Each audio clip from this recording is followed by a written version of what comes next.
شمس الدين تجد اسماء كثيرة يعني تنتفع من علمهم ومن دروسهم. طيب سندخل على موقعك عملا بنصيحتك. هذا هو موقع محمد شمس التشغيب والتكفير. شوف العنوان: شيوخ ينصح بهم.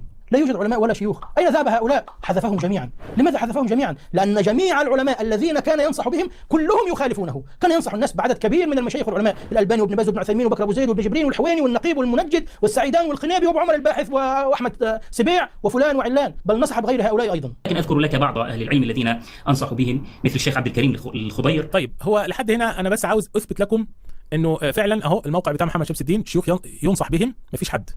طب انت حذفت الناس اللي ماتوا ليه؟ يعني ابن عثيمين مات رحمه الله عليه، والالباني مات، وابن باز مات، وبعض العلماء اللي كانوا على الموقع هم اموات. انت بتقول الحي لا تؤمن عليه الفتنه. طب ليه حذفت الاموات؟ لانهم ببساطه ضدك، ولانه انا متاكد ان المرحله القادمه ما فيش لا بد ان تهاجم ابن عثيمين والالباني وابن باز وابن تيميه وابن كثير والذهبي والناس دي كلها. لازم، ما هو دول هو دلوقتي بيحتمي ان هو بيتهمنا احنا ان احنا ايه؟ ان احنا مثلا يقول لك انتوا مدجنه، انتوا كذا، وانتم مهجنه. الحداديه المهجنه، وان شاء الله اعمل لكم صفحه اسمها الحداديه المهجنه. هذا هو الشعار الجديد لكم، الحداديه المهجنه، وهي عباره عن هجين من المدخليه والخوارج. هجين، عارفين الكلب الهجين؟ عارفين بعض المنتجات الهجين يا جماعه مهجنه متاخده كده من اثنين. فانتوا شفت الكلب المهجن؟ عارفين الكلب؟ في كلب كده مشهور الماني ولا روسي مهجن. فانتم هجين ما بين المدخليه والخارجيه. فلماذا حذفت الاموات؟ لانك ستقوم بمرحله اخرى ضد هؤلاء. فانا لما دخلت الموقع في حاجه اسمها بصوا يا جماعه كده، ده الارشيف، موقع اسمه ارشيف، بياخد نسخه صوره من الموقع.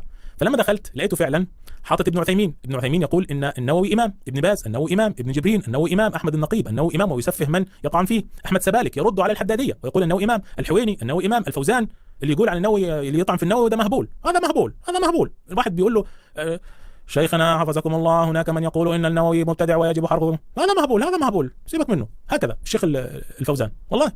فالشيخ المنجد قال انكم سفهاء ولا يعني تساوون احذيه النووي ولا ابن حجر.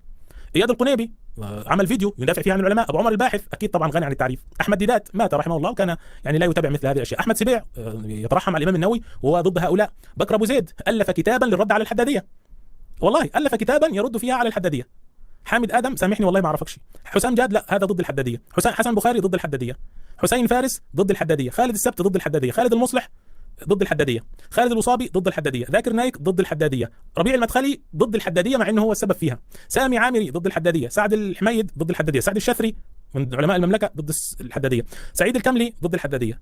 سعيد القحطاني صاحب كتاب تقريبا كتاب حصن المسلم ضد الحداديه، بل نسخ الادعيه والاذكار من كتاب الاذكار الامام النووي. سفر الحوالي ضد الحداديه. صالح السحيمي ضد الحداديه. صالح العصيمي ضد الحداديه. صالح آل الشيخ ضد الحداديه. صالح عبد العزيز السندي ضد الحداديه. طارق عوض الله ضد الحداديه. عبد الرحمن البراك ضد الحداديه. عبد الرحمن العايد ضد الحداديه. عبد الرحمن المعلمي ضد الحداديه. عبد الرحمن دمشقيه انضم للحداديه بصراحه بس طبعا هو بيخسر عليهم يعني بجد، بس هو كان ضد الحداديه لما هو حطه في الموقع قبل ما هو ده بقى اللي انتكس يا محمد شمس الدين.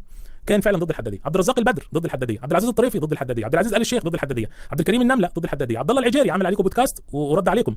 عبد المحسن الاحمد فك الله اسره ضد الحداديه. عبد المحسن العباد ضد الحداديه. عبد الملك الزغبي عمل عليكم حلقات في قناه الرحمه ضد الحداديه. عثمان الخميس من كفر النووي فهو كافر قالها، ضرب قنبله في وش الحداديه. عدنان العرعور ضد الحداديه. عمر الاشقر ضد الحداديه.